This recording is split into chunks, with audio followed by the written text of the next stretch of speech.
Welcome to the Pixel Retentive Podcast, where we, a business owner and an artist, discuss the business of art and the art of business.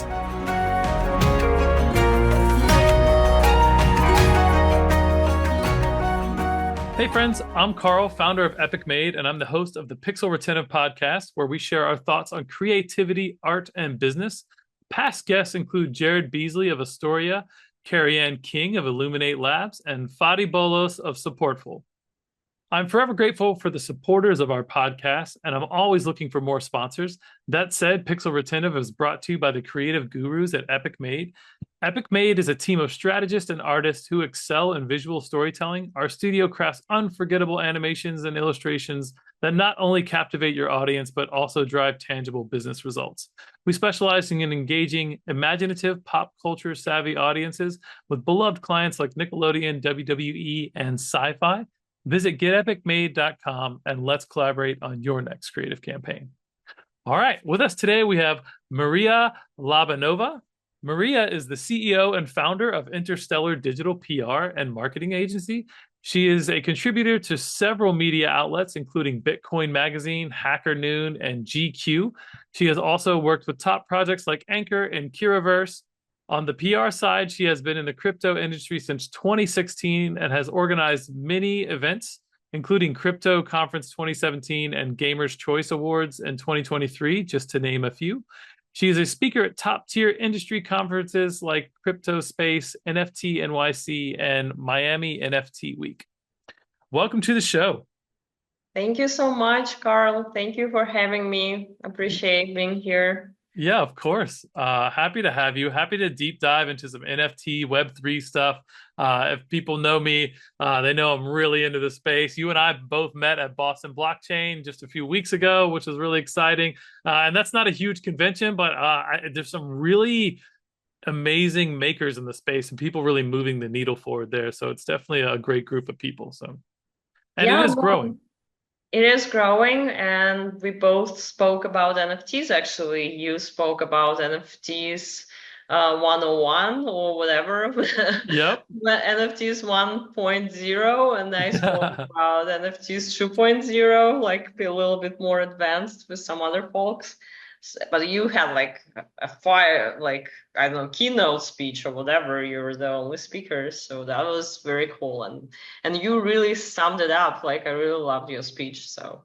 Oh, well, thank you for that. I really appreciate that. Yeah, it was one of those things where it's like, I knew the audience was like way beyond my presentation, and it really, it was just interesting. I was like, well, I'm just going to be practicing here, and hopefully somebody in the crowd learns something or has just a different lens to look through some of the things to share, the wonders of Web3. All right, cool. So before we jump into the topic today, I would love for my audience to get to know you a little bit. So how long have you been in the industry, and what project are you most proud of so far? I've been in the industry since 2016. I'm really proud that I got to work with ZKSync, that's Zero Knowledge Rollup to Ethereum. They launched their own chain, ZK Era, a really cool project. I'm really proud that I got to work with Propy. They are a real-world asset tokenization platform, and they sold the first ever property in the US as an NFT, actually. In Florida, right? In Florida, back in 2021. Yeah, we worked with them. We helped them to announce Propy keys, that the feature that allows you to put your physical address on blockchain. So all of us, we have physical addresses, we have zip codes, so they can help you to put it on blockchain. And I'm really happy that I got to work with BlockApps. That's the first company ever spun out of Consensus. Kieran James Lubin, the founder, he's the son of Joe Lubin, and they first provided blockchain solutions for enterprises, and they have worked with some really big companies such as ExxonMobil and Ticketmaster. But recently they pivoted, and now they also do real-world asset tokenization, and we help them to support that pivot in the media and announce it everywhere. And also, I'm super happy that we got to work with Synternet, their data layer protocol. And recently they announced their cooperation with Google Cloud Web3 portal. And now they stream the data about different blockchains, including Bitcoin blockchain, Osmosis, DYDX, and like some other chains. And basically they can signal you about the prices and everything. And that in the future, I think, can even replace RPC nodes. But yeah, that's like some of my favorite clients so far, probably. We still work with Internet. Shout out to them. Awesome. And yeah. Well, I love it. I love it. And I'm sure people that are not Web3 savvy are just completely confused about all of that. So hopefully we can get into the weeds of some of that, as we jump into the conversation here. So the high level thing that we want to talk about here is just, NFTs is a new frontier in the art world. And just how, creatives and even marketers and PR people, all that can be utilizing NFT assets, basically, which are just proof of ownership that you own a digital thing in a blockchain record, right? It's just Mhm. saying this is the thing, the official thing that came from this official person, right? And it's coded in a ledger that we all agree upon through the way blockchain works, that this is the official record. Um, and it's really not that much more complicated than that. Now, there's lots of complicated, cool things that can be built on top of it, but that's the core essence of blockchain. Just having a permanent an infallible record of where assets originated, where they've been along their journey, and where they currently are. And being able to allocate a asset, a digital file, a piece of art, a line of code to a specific uh, piece of crypto in a blockchain, it has insane ways of use cases. Like you said, the first, like something what you said in your intro was the first piece of property was sold through an NFT on a blockchain. What that does is it removes the need for title insurance, right? Like if you have this piece of property on a blockchain asset, it's been verified, all the title insurance stuff was done previous to it getting minted to the blockchain as an NFT, that Fred owns this NFT and now Fred's going to sell it to Maria for X amount of dollars as a smart contract. That moves in the blockchain. You no longer need title insurance. You need a record keeping agency. You don't need some piece of paper somewhere that something can happen to, or somebody's hard drive that can get messed up. These ledgers on a blockchain are shared across the entire world on everyone who has a node that supports this specific blockchain. It's crazy powerful. So that was a whole lot of shit I just wrapped up, but I wanted to get to people some kind of base level understanding before we get into the weeds of NFTs. So Yeah, no, absolutely. And yeah, that eliminates all the paperwork. And people who once bought an apartment or a house or any property, they know how much of the paperwork that is. oh my And if you god. can just sell it as an NFT, you basically have all the records on chain. You don't have to worry that someone will break into the computer and like, I don't know, hack the system and whatever. Like it's all on chain. It's an unbreakable, very secure way of storing the data. So yeah, like why would you need all the contracts in the future if you can just do it on blockchain and then be happy and just don't cut the trees for paper. Yeah, save some trees, right? A lot of these chains, a big thing early on was like, oh, all this energy consumption is horrible for the environment. It's like everything we do consumes energy. Blockchain, in particular, one of their highest costs is energy, especially in a proof of work mechanic. They're trying to get energy as cheap as possible. Most of them are doing renewable, doing hydro, doing solar, doing wind, like some sort of thing to get their energy costs down, which is driving renewable energy, right? Like that's helping on that side of things. And there's a give and a take with everything. Obviously, I'm not saying that like this is all like great renewable energy stuff, but I'm saying the energy problem is a system problem, not a blockchain problem. Like, so Yeah, no, for sure. And actually, advocates of proof of work, and I mean Bitcoiners, they say that, yeah, like you can use renewable sources of energy to mine Bitcoin. But when it comes to proof of stake, I think you cannot really use renewable energy, but I guess that depends. I think like you can use renewable energy for everything. So Yeah, you can. I think what they're saying is like the energy consumption difference between proof of work and proof of stake is like 99.99% different, right? You're talking about a computer running for Bitcoin, for instance, running at full capacity 24/7 to try to randomly mint the lotto of winning a little Satoshi, which I know is really in the weeds for some people. Long story short, we're talking about a less than a tenth of a percentage of the energy use for these big energy consumptive chains, which is mostly just Bitcoin at this point. I don't think there is another proof of work chain that anyone's actually utilizing on a large scale. So yeah, it's an infinitesimally smaller amount of energy consumption. So that should, you can do your own research as always with crypto. But if you look up proof of work energy consumption versus proof of stake, you'll see it's fractional at best. And even from there, like so many other industries use way more electricity for what I would argue is a way less important innovation in our societies. So yeah, no, absolutely. cool. So we're seeing artists now. We talked about this a little bit early on that, there's a whole lot of space now where we have an overlap of digital asset with a physical asset and ways that like I do mostly digital art. So now I can sell those things to people. I'd love to, kind of pick your brain a little bit about that and what you've seen, especially down in Miami, one of the art capitals of the world, probably top 10, right? Like there's some cool stuff Yeah. going down there. So Yeah, so yeah, we have Art Basel every year. It started in Swiss town named Basel. It's not basil, by the way. A lot of people call it basil. Basil is a plant, like right. spice, so you use for your food. So yeah, so it started in Swiss town Basel. But right now, I think Miami is one of the biggest art Basels in the world. I think they have it in Singapore. They have it in Basel itself, and this year in October they had it in Paris for the first time. So during Art Basel, a lot of art gets sold, and a lot of art gets minted as an NFTs actually, and a lot of NFT collectors come to town during Art Basel. I never been anywhere else, but at least that's how it works in Miami.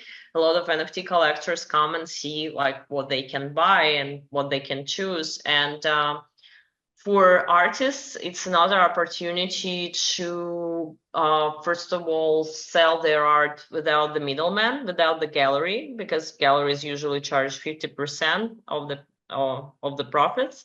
And secondly, it's a good tool to have perpetual royalties. If you write smart contract a good way, then even if your NFT is sold on the secondary market, you will always have royalties from each sell.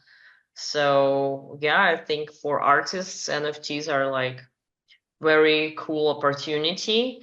The other problem that we discussed with you on our private call is that a lot of NFT collectors, unfortunately, they are like cryptid degens, and they really like not the art but the utility that the Mm. NFT gives you. Like I'm talking about like if you bought like Bored Ape Yacht Club Ape, for example, and you can go to all the parties that Bored Ape's hosting, or whatever utility that NFT gives you, they love it, and they're not really interested to purchase NFTs for art purposes.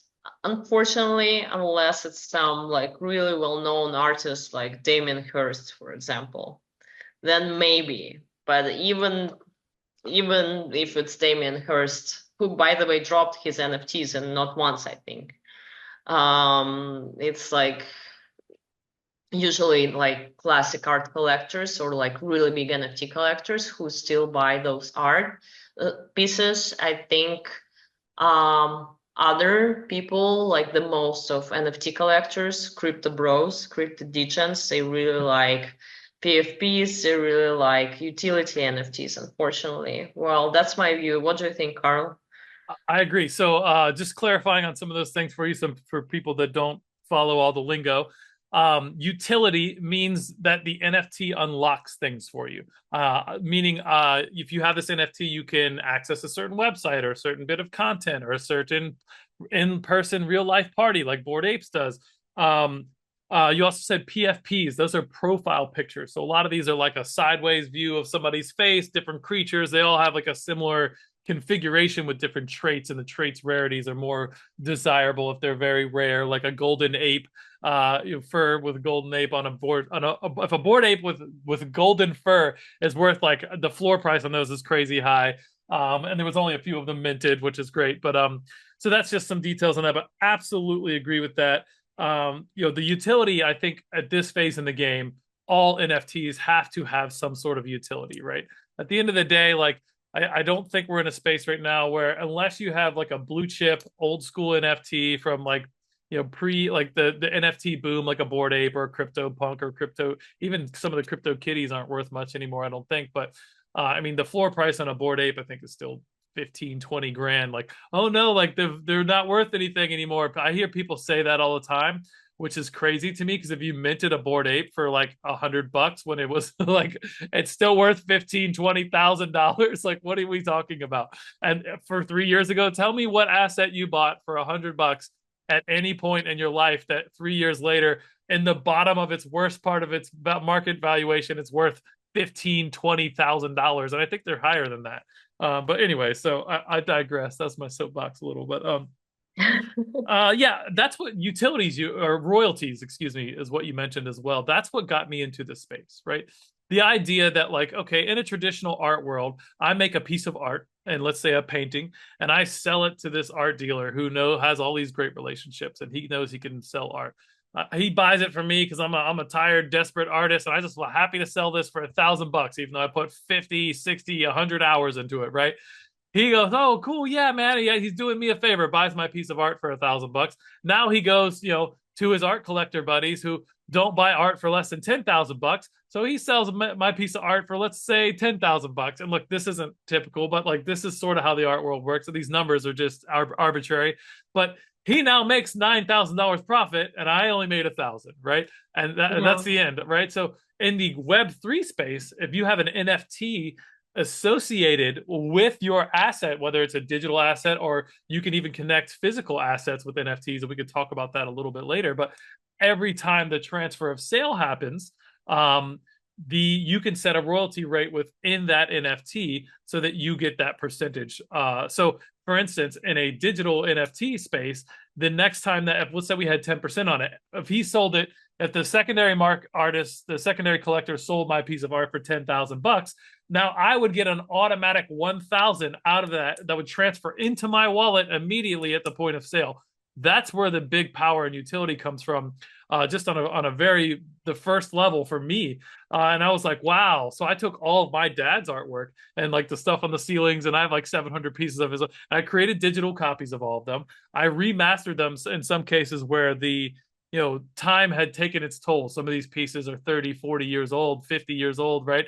And I made them look as though my father, either I think my father would have intended them to look, or how I remember them looking in their prime in my childhood, right?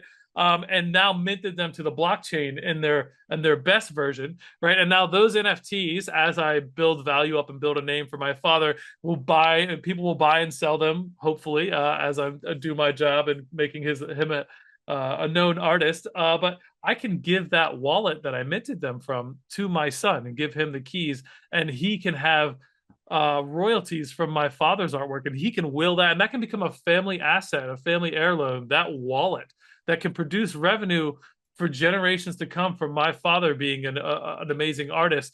And most artists don't even get their due while they're alive, right? And you think about like artists like Van Gogh, who made Starry Night, right? No one directly related to Van Gogh can afford to purchase any of his paintings. That's bullshit. And they get nobody makes any money off that. Only like the people who own the actual paintings are the ones that make money and that have any part of financial legacy from Van Gogh. And I think this is a really beautiful solution to that. So.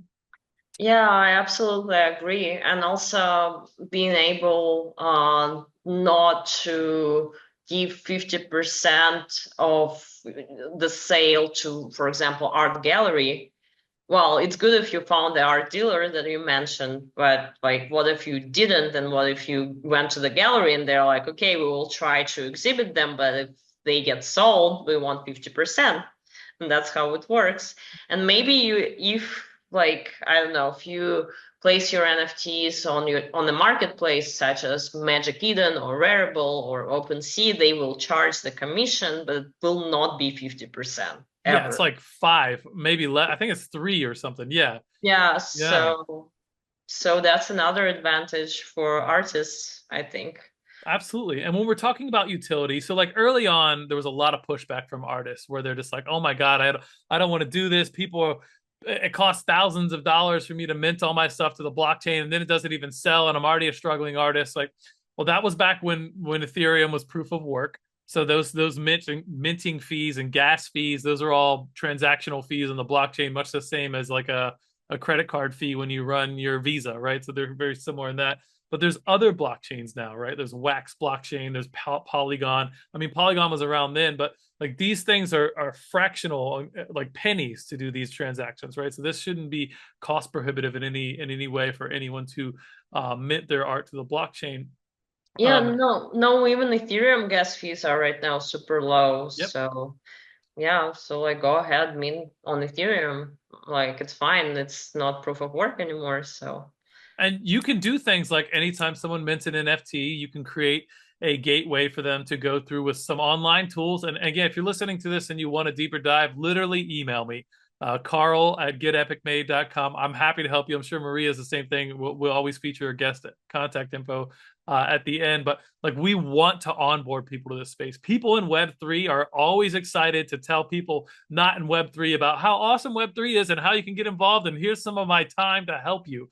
And it's easier than ever. But so, like, if you're an artist and you're worried about your shit getting stolen in AI, right? Like, what you need to be doing is create an official collection of all of your art. And if it's not listed on your official collection of your art, then it's not your art. So if someone's aping your style by programming an AI and stealing all your stuff, first of all, there's tools to help against that as well, like watermarks and things of that nature that will mess up AI's machine learning. But long story short, that's going to be the future. I see. The only way to prove that these are official pieces of art from, let's say, Colorful Carl, that's my art handle, is to go, oh, well, let me go onto his website. Let me click on his wallet link. Here's his official NFTs that are minted to his wallet. Everything else is a fake, right? Even if it looks just like my style, right? Because you want to support the artist, you want to know that these are official. This is a really easy, low cost solution to that, where you can know that you're not buying some fake stuff from somebody that's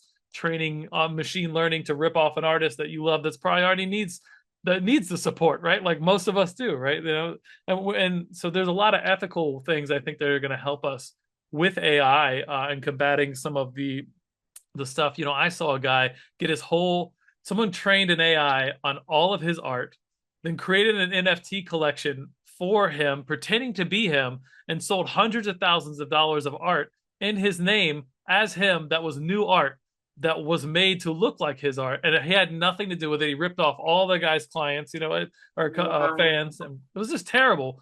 But unfortunately, the best way to prevent that would to have been for him to have made his own official collection, let that be known, and then people would know that like this was not an official collection. And it's sort of like Web3. I feel like that part of it is going to be like how Web2 is now. Like if you start a business, like you got to have a Facebook profile, you got to have an Instagram, you got to have a LinkedIn page. Like you need to have an official NFT collection, especially if you're in any kind of digital medium. So. yeah, no, I agree with you. And yeah, like that's why. Well, right now we have zero knowledge on blockchain, so like that's another stuff when you cannot see like who sent the transaction and to whom and how and when. But in general, most of the blockchain it's transparent, and that's why it's a huge advantage because you can always prove that someone copied you, like I don't know, whatever. And yeah, you can always say that like, hey, it's me who minted it first. Like look at the dates, look at the transaction, look at the everything, like look at the chain, look at the Absolutely. chain explorer. So yeah, so that's a huge help.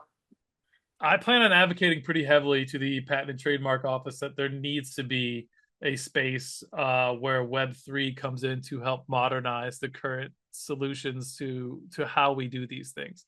I even think that like coming up with the right people and get some technologists involved and like bootstrapping a working version of like, hey, this could be how you register a trademark as an NFT on a blockchain. Like that could be really powerful.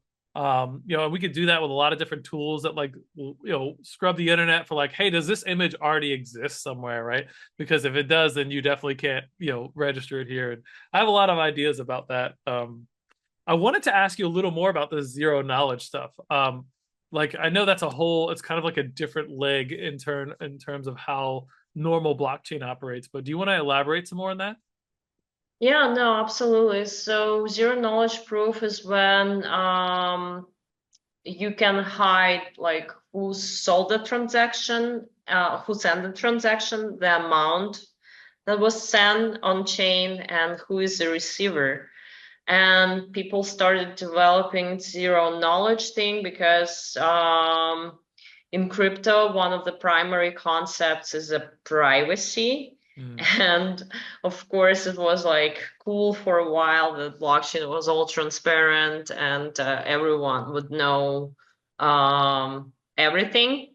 But then some people, they did not want their wallets compromised anymore, especially if you're like the big CEO, then you don't want your wallet to be like a public information. And for example, Vitalik, the founder of the Ethereum, I think his wallet got compromised years ago, and then like Shiba token, they airdropped him a lot of Shiba, and that's how they took off basically. And probably like I think he donated like he sold those Shiba and donated to charity, but still like I mean maybe good for Vitalik, but I'm sure he wasn't like thrilled about like transparency and how easily people found his wallet. So yeah, so now we have zero knowledge, so zero knowledge proofs, so you can do ZK transactions and not let the whole world see what exactly you're transacting, how much money to whom. And yeah, and when it comes to like key opinion leaders of our industry, they do not want to be transparent like that, I guess. They don't want to not want to show their wallets to the public. So yeah, that's a new solution for them. And that's a space that's developing really quickly. There are a lot of projects. ZKSync I mentioned. There is Tyco, another chain, another project that does zero knowledge proofs, and like a lot of others. Bitcoin also got into that space. We have a lot of Bitcoin layer 2 chains that trying to do zero knowledge transactions. I think one of them is Bitcoin OS, but there are many of them, I'm sure. So yeah. Awesome. Yeah, and I think just to clarify a little bit, Vitalik, is it Vitali or Vitalik? The Vitalik. Well, Vitalik Vitali is like, I'm sure in nickname. his ID it's written Vitali, but he chose to be Vitalik, and we have to kind of go with it. It's a cute Russian name to make a nickname of his name. Oh, cool. So yeah, what happened there, right? So people knew what his wallet address was. They wanted this coin to get popular. So they Yeah. publicized his wallet and they sent him a bunch of Shiba coin. And as that Shiba coin went up in value, what that does is becomes a financial liability, right? Imagine if people could just send you stocks. Like, oh, here's a financial problem for you. Yeah, it's free money, but like he doesn't necessarily need that money. And like it creates a lot of complications there potentially. And the important part there is it's permissionless, right? So if someone finds your wallet address, they can't take anything from you. That isn't necessarily how his wallet got compromised. There's a lot of different ways that wallets get compromised. But what does happen is it's like junk mail. Like I don't want all this mail from these local businesses and whatever that like I have no interest in doing business with. But in the crypto space, I can just send you an NFT. I can just send you a bunch of crypto. All I need is your wallet address. You don't have to accept it. It just goes into your wallet. Which I think causes an issue, I think, for some legislation things as well. Like this is why there's been a lot of people don't know how to regulate crypto because because of the way that works, right? So Yeah, but also like if you know the wallet address, you can just go to some blockchain explorer and see what exactly inside of this wallet. oh yeah. You can see all the NFTs that he has on that wallet. You can see like all the coins. You can see like how much money does he have actually. And I think that's like a huge violation of the privacy, Right. and also can be financial liability because, for example, if he has some NFTs on that wallet, then people will go and buy those NFTs and they will appreciate in price, which is good for them, but maybe it's like market manipulation or whatever. Although, 100%. yeah, although Elon Musk does market manipulation on his Twitter like at least twice a day, so Yeah, he doesn't give a fuck. Like yeah. he just does whatever he wants. God, I struggle with Elon Musk, and some parts of my brain, like, and in the past for sure, is like, man, Elon, this guy could like save humanity, and it's like, this guy might be Lex Luthor from from DC Comics. Like, you know, he's either like a evil genius or like sit here to maybe he's both. Like, I don't know. You know, it's pretty weird, but like he spends so much of his time being a professional internet troll that it's like, man, like what I guess what better do you have to do with your I don't know. Anyways, yeah, he does a lot of market manipulation and crazy shit on the internet that would get people locked up if it was for stocks and Yeah, not I crypto. know. And he manipulates the market with Dogecoin all the time. He's pumping Dogecoin on his Twitter, but no one said anything about that yet. But I respect Elon a lot for all he does, like with SpaceX and Tesla, and like the robots that they recently dropped with Tesla. They're amazing. They're like it's like a start of Oh, it's AI revolution. But yeah, but every other person, if they would shield some token on their Twitter that much, being public person, they probably would be chased by SEC, yeah. Security and Exchange Commission, for Yeah, those who don't know. absolutely. And look, they have come at him. They just there's not a lot of regulatory teeth to do anything to him about it. So, but yeah, I mean, we could go down that rabbit hole, but yeah. So I think there's something else to be considered here. Like some people might wonder, like, why would I want to own a digital asset, especially if it doesn't have a physical thing? Like I'm selling physical art.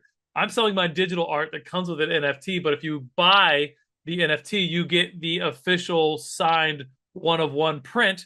That my print has an NFC chip on the back. So NFC is near field communication, same kind of stuff your cell phone uses when you do tap to pay on your credit cards, right? If you tap on the back of my paintings, it'll connect through the blockchain to the NFT and let you know that this is the official one of one NFT.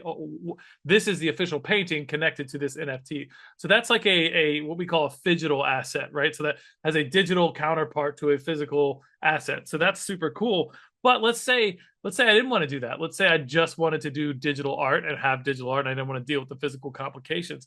People might question why that has any value, right? And people in their I would say like 10 to like 25, I think have less questions about this because their lives are more and more digital, right? My son spends most of his life playing video games in a VR game on some sort of online space. And most of us do too. So as our culture is evolving to be more and more digital, especially as we have Elon Musk robots running around doing all the physical things for us, we're going to care more and more about our digital persona. Like, how are you perceived on the internet?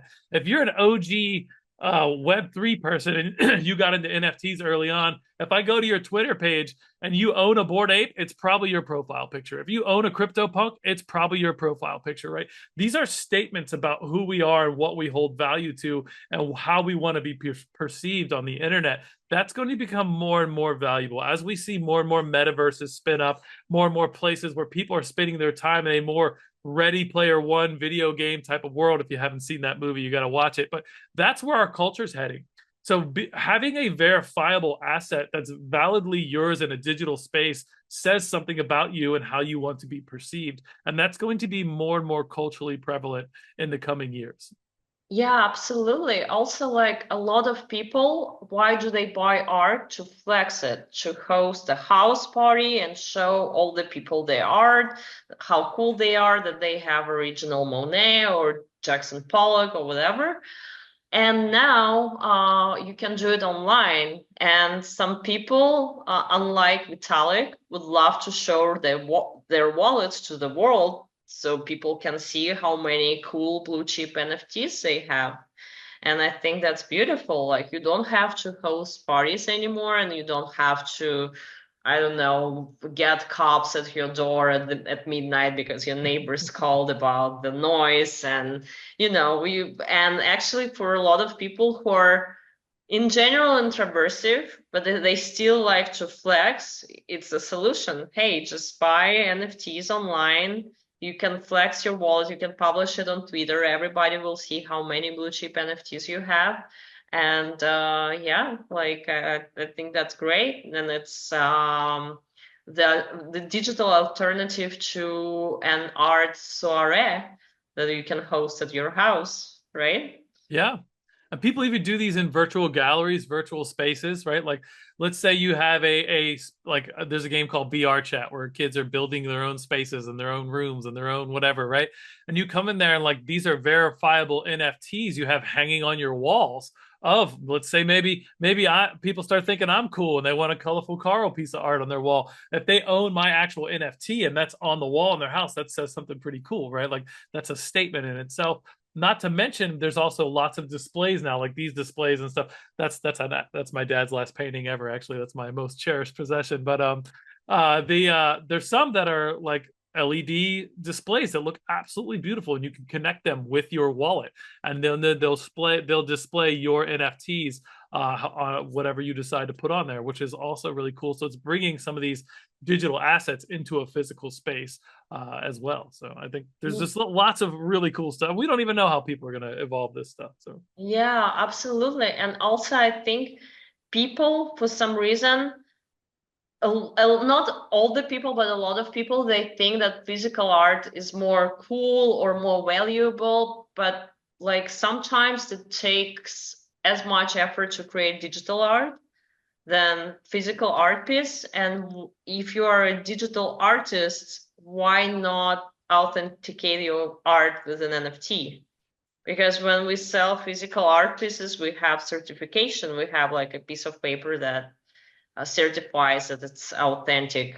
I don't know, Monet or whatever, right. like Andy Warhol. So that's what we have online as an NFT to be sure that this exactly digital art piece is authentic and that creator really did that. And someone, like you mentioned, it's not AI copy. Yeah, I think in this increasingly crazy digital AI world, it's important, especially for digital artists, to make sure that they set up a wallet and start minting NFTs to symbolize like these are the actual assets that I've created. And full transparency, I haven't minted all my art yet either. So like, don't feel bad. We're not quite at mass adoption, but we are seeing that come, right? And that's something we talked about a lot at Boston Blockchain. We're seeing, PayPal now lets you have crypto in your wallets. I'm sure NFTs are right around the corner. Bank accounts are just going to start layering this stuff in, and no one's really going to know that Web3 is an underpinning on any of the technology, right? As this becomes more and more mass culture, more and more mass adoption, your wallet at Wells Fargo, or is Wells Fargo even a bank still? Yeah, it is. Yeah. We'll still, I know they all fucking change names every few years when they just, anyways. Um, yeah, you'll be able to hold crypto assets inside of your normal bank account, right? And you won't need a crypto wallet. Now, whether or not I think you should do that is a whole different thing. And we could get into custodial and non-custodial wallets, but the long story short is like this stuff's coming. It's going to get easier and easier to use. It's way easier now than it was in 2020 and 2021. And it's really cool to see it all just culminating. So I love it. Yeah, no, absolutely. And I've seen, like, I have at least one collector that I know, Cedric, shout out to you. He's a French guy and he used to collect physical art pieces, but then he discovered the divine new world of NFTs, and now he is a blue chip NFT collector. He has like some POC NFTs, Bored Apes, CryptoPunks, some other blue chip NFTs in his wallet. And what he does, like I've seen him at a lot of art events, he basically flexes his wallet on with the NFTs on his smartphone. That's like I think maybe better than like going around parties and saying like, oh, I have like original Jackson Pollock, but it's actually in my house. Like I Right. cannot prove it to you, but I swear to you it's in my house. But now he can prove it. He literally shows the wallet, and then people like, wow, they want to talk to him. He's a star of any like art party, any NFT party. So yeah. Yeah, that's pretty cool. Look, wealthy people have long put all of their money into jewelry and art, right? These are things that are like can preserve and grow and value.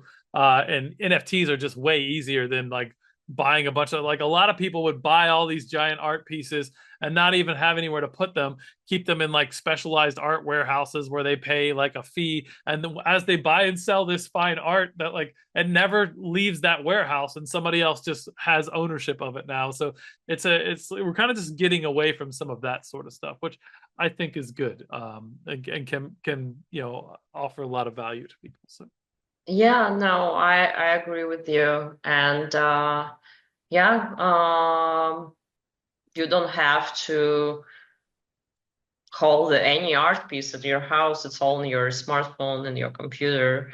You can buy like gold wallet with a screen on it as well if you don't trust hot wallets. And yeah, yeah, then yeah. you can go Well, around. so many details in wallets and custodial and hot versus cold and all the things and I just love the idea that there's really cool displays now that you can have it on your phone and you go and it's up here on the display of your house and you can have the best of both worlds, right? So that's pretty cool. So, No, that's great. And I think it's also a lot of opportunities for art collectors and art dealers because I have a friend. His name is Magnus Resch, actually, shout out to him. He wrote the whole book. It's called How to Collect Art.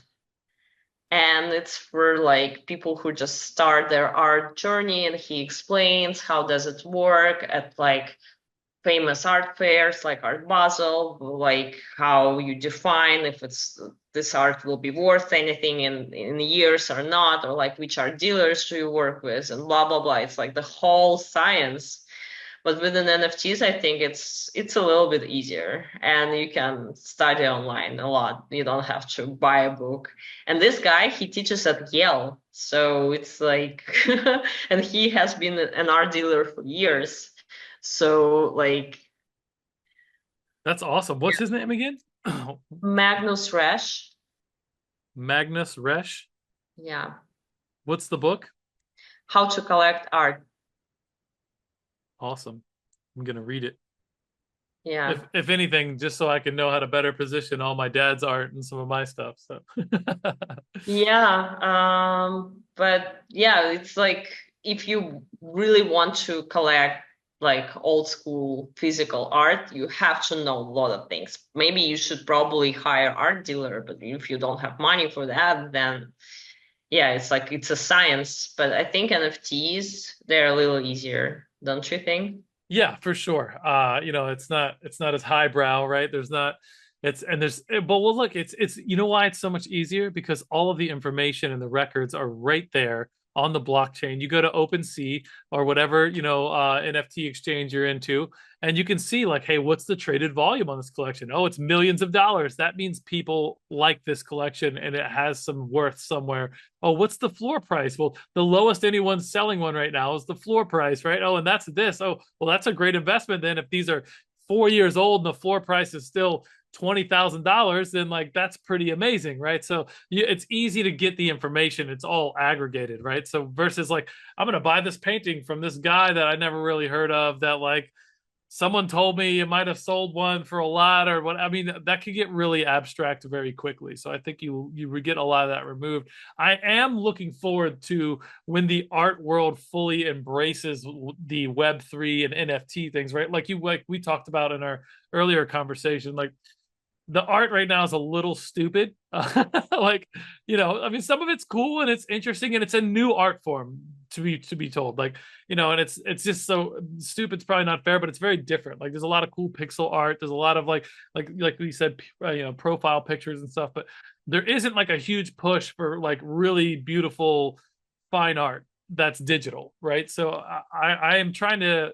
I'm excited to see that come about and hope to be part of the catalyst that helps with that myself as an individual creator. So Yeah, absolutely. And like your dad's art pieces are beautiful, beautiful. And I think like the world should know about them. But yeah, thank you. um, right now, for some reason, the trend in the crypto world is like those stupid PFPs and like utility NFTs, which look ugly. Well, for my taste, and I don't know, Yeah. like some of them, like I don't know, like have you seen Bitcoin puppets? I think they drew first of them in like paint on windows. That's how they look like. But yeah, it's not a fine art, unfortunately. But I feel like we need more fine art on chain. That's for Yeah, sure. I agree. And there's a time and a place, and like sometimes bad art that's intentional is a counterculture movement, right? Which is okay too. Like there's space for all of it, right? There's 8 billion of us out there. Like whatever you're into, there's somebody making something you'll like, I promise, right? So yeah, I just looked up Bitcoin puppets. It's wow. I know. Yeah, paint with a mouse, not even like a pen, right? Like, like Yeah. with a mouse, using your head, like stupid. I know. Well, no offense to like I have a lot of friends who are the holders and like really active community members, and I love ordinals. I love Same. yeah, so like sorry, I like whoever watches it, if you're like diehard Bitcoin Puppets community member, please don't try to find me and kill me. Yeah. I love you guys. But don't lie to yourself that this is good art. What it is a good community, right? The Yeah, art is irrelevant here. Now it's cute and it's funny, and people might like, I want the tie-dyed shirt or I want this. I get that. But like it's not high, it's not no one's looking at this and going, wow, that's great art, right? But it is cute and whimsical. But I think it's important to note, like any good collection of any type of art, it's all about the community that supports it. That's what gives it value. There is exactly. there is demand because people support the community. Now, why in this community? I don't know. I don't know the details of the community, but that's what it's all about. Like these people get behind whatever idea they're selling here, right? That's the huge thing. The story, the ideas, the community that comes together around that. Yeah, no, I absolutely agree. And I hope since education as well is like so easy now and so accessible, and you can ask ChatGPT different things and etc. I really hope that the next generation of crypto degens will really appreciate the real art, like fine art, and the NFTs will just ride another wave in the art world. Well, let's make it happen, Maria. Who better than us to do that, right? Let's Yeah, do it. that's true. Let's do it. All right. Well, we are coming up on time here. This has been a super fun conversation. You and I could chat NFTs for another hour, I'm sure.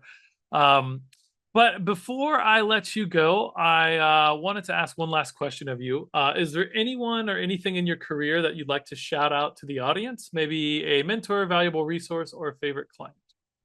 Yeah, absolutely. I think I mentioned some of my favorite clients so far. I mean, again, shout out to Synternet, go to Google Cloud Web3 portal and see some data streams that they provide there. And Google is a very trustable source, so we all love Google. And I don't know, like just shout out to my friend Kieran James Lubin, the CEO of BlockApps, huge Ethereum supporter, like one of the um, original founding team members of Ethereum.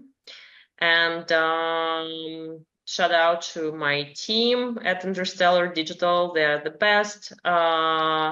Kurt, Bluff, Masha, whoever is listening, Daniel, thank you so much.